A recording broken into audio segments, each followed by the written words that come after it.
Aujourd'hui, nous allons parler d'un sujet très intéressant concernant les étudiants qui se font renvoyer dans des universités après l'année de langue.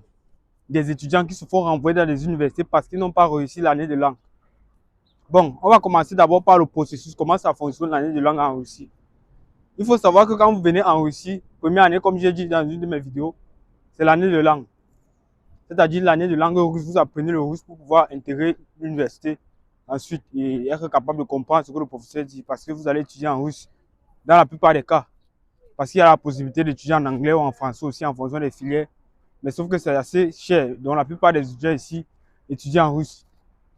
Donc, vous intégrez l'université, vous commencez l'année de langue russe. À la fin, il y a l'examen. À la fin de l'année, il y a l'examen de langue russe. Bon, maintenant en fonction des universités, il y a des universités qui ajoutent d'autres matières.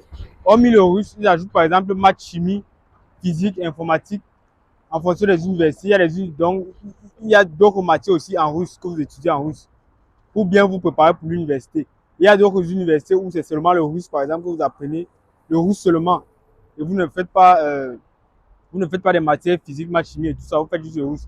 Et d'autres universités, vous faites des matières maths, physique, chimie et tout. La norme dirait qu'il faudrait passer toutes les matières pour qu'on puisse donner ce qu'on appelle le diplôme de langue russe.